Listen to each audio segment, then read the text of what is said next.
Hello, friends from Five Reasons. Welcome back to our Marlins report. We know the Marlins are already out of the postseason, but still, we are making the news. The Miami Marlins have the first award of the season already, and it's the Sporting News Manager of the Year that goes to this gentleman that it's right here behind us, Don Mattingly, who wins this award, and he's a very good candidate to be the National League Manager of the Year. And for that, we're going to talk to David Fernandez, of course, of Five Reasons. Check all his work on fivereasonsports.com. They're doing a great job there with all the different sports, not just the Marlins, the Dolphins, of course the Miami Heat that just lost the NBA Finals, the Hurricanes, all the Miami teams that are doing great right now, and Inter Miami a little bit too. There on fivereasonsports.com. How are you, David? How's that off season coming? I see you have something there. What are you Yeah. wearing? I finally got my Respect Miami shirt. I also got the Ready shirt. They showed up in the mail yesterday, so I placed the order with MLB Shop the day that they clinched, and it took MLB Shop a month to get me the merch. And unfortunately, the Marlins were eliminated a week ago. So I wasn't able to wear the merch while they were in the postseason, but I love the fact that I was able to buy playoff merch for the first time since 2003. And listen, Don Mattingly had a huge impact in this sort of move towards the postseason for the Marlins. I mean, he deserves Manager of the Year, and I know it's the Sporting News Manager of the Year. There's also the Baseball Writers of America that give out this award, and they haven't done their awards yet. But listen, Don Mattingly absolutely deserves to be Manager of the Year, if for nothing else. I mean, beyond the fact that he led the Marlins to the playoffs for the first time since 2003, beyond the fact that this is the first year that the Marlins finished with better than 500 record since 2009. Beyond those things, this team got decimated by COVID right at the start of the year, and he navigated them through all of that. So he is a very well-deserving recipient of this award. I wish they were still playing, obviously. I'm not going to lie that I said that I enjoyed the Dodgers putting up 11 runs on the Braves the other day. That was fun to watch. So still enjoying postseason baseball. Looking forward to the offseason. I mean, the Marlins have some holes to plug that we've talked about in the past. But again, I'm feeling happy for Donnie Baseball here, because this is something that he really deserves. Yeah, I mean, he went through the rough years of this rebuilding process, and we're still in it. I mean, the Marlins still have a couple of pieces to still build a team that can be competitive. Especially, I mean, we saw what happened this year. Let me see, with the San Diego Padres. Let's say they have the team to be there competing, and then some injuries, couple of pitchers out, and they get swept. So that's a good mirror to look ourselves into, because the Padres are way advanced, in a more advanced situation right now in the rebuilding process. But it's something that we're gonna go through. Maybe we're gonna feel here in a year or in 2 years, okay, we have the team now to go to the World Series, and maybe some of these things happen. And you mentioned the COVID situation, right? And let's review that a little bit, because it wasn't just that the Marlins having everybody in their roster, Yeah.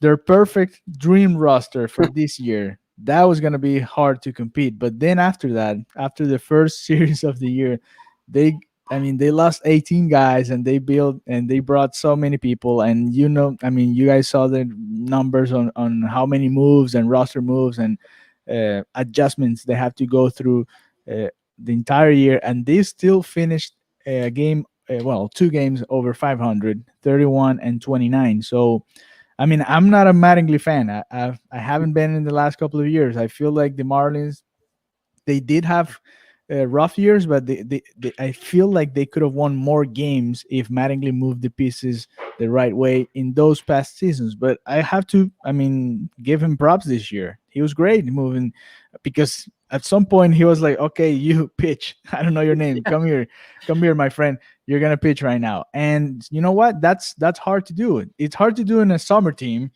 when you don't know half of the people. Imagine in Major League Baseball, when you need to compete and go in and go night in and night out trying to win a game.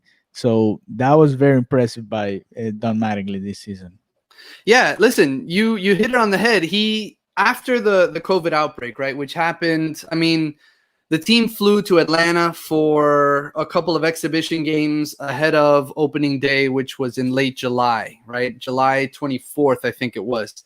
And flying from Atlanta to Philadelphia, they learned that Jorge Alfaro tested positive for COVID, right? And then the team played their first couple games in Philadelphia. They split those opening two games, right? They won on opening day, they lost the next day.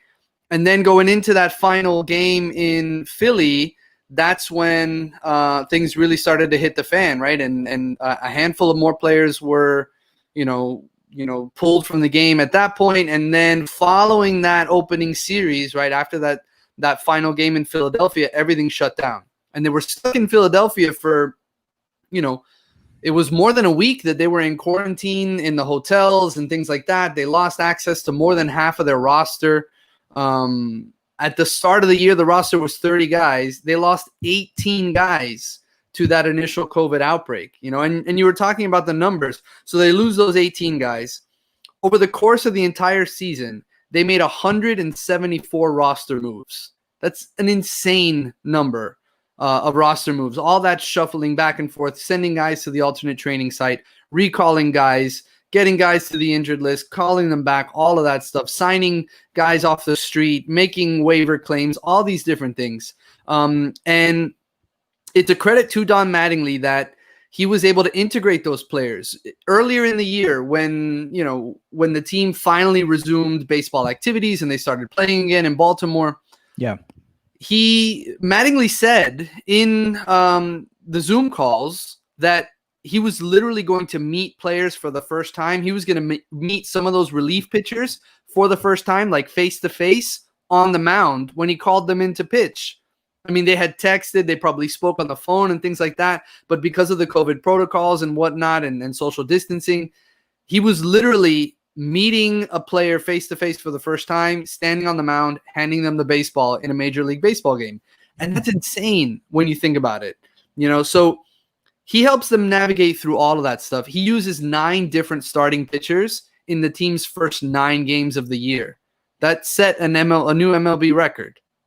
They had 21 rookies play on this team. 18 of those 21 rookies were making their major league debuts. And he had to, again, navigate them through all of that stuff. They used 61 players in 60 different games. Again, what he was able to do from a communication perspective, from a, just a coaching standpoint, being able to get the guys to understand their role and to motivate them properly, because he said from the beginning too that it was a pennant race from the start. The whole season was a pennant race, and he was able to help them and navigate them. And I know that there have been detractors for Don Mattingly in the past, as you mentioned. We've had some issues with him and like his bullpen usage and stuff like that, but he seemed to make almost all the right moves this year, and it really, really helped this club not only gain precious experience, right, but be competitive and make it to the playoffs for the first time in 17 years. Yeah, and especially during the regular season. Then after in the postseason, maybe one call that was not, not everybody was happy with that, but that's fine. It's the playoffs. It was a hard rival in the Atlanta Braves that are right now winning. They're up 2-1 against the Dodgers in the NLCS, and we saw how good of an offense both of those teams can be right now. So we're gonna be back soon to talk about the World Series. As soon as the two contenders are ready to go, we will be back to with you guys here on the 5 Reasons YouTube channel, talking a little bit more baseball. Of course, the Rays are 1 game away to get there. The Astros are trying to do what just the Red Sox did one time, and they're trying to hold on to that hope at some point, and we'll see what happens. But as soon as those two teams are ready to go, we'll be back with you guys to talk a little bit more Major League Baseball here. And listen, we should watch those Tampa Bay Rays closely, because if you think about all of the teams that have been going through the rebuilding process, that's the team that the Marlins are most similar to. If you think about, how they were doing it, their approach, the pitching, all that stuff. So, the fact that the Rays are competing for a spot in the World Series, the Marlins, helped by Don Mattingly right now, they are on that road. They're moving through that trajectory. So, you can watch the Tampa Bay Rays closely to see what the future might hold here for the Miami Marlins for sure. Yeah, for sure. And they are a very good example of what you can do if you do things the right way. And you don't have to spend 300 million on a pitcher. You Right. can build that guy in your system and then bring him on there, or trade somebody. Look at what they did with Glasnow. What they've done with Charlie Morton since they Hmm. brought him from as a free agent. I mean, they know how to do these things, and they just keep bringing guys from the farm system, and that's Yep. something that the Marlins need to learn as well. So yes, I mean, I like the Rays. They're my American League team. So hopefully they can make it to the World Series. And of course, we're gonna have some content here. Talk a little bit about the matchup. If it's Rays against Dodgers, Rays against Braves, Astros against Dodgers, the rematch. That's a little hard. Astros Yeah. against Braves. We'll be here with you guys on Five Reasons. So thank you very much for joining us. Remember to subscribe, to turn on the notifications so you get an alert there on your phone, tablet, or computer every time we upload one of our videos, and leave your comment here. I posted this question down here: is Mattingly the best manager in the National League right now? Well, you guys can answer that right there down there in the comments section. All right, so thank you very much, and see you guys next time.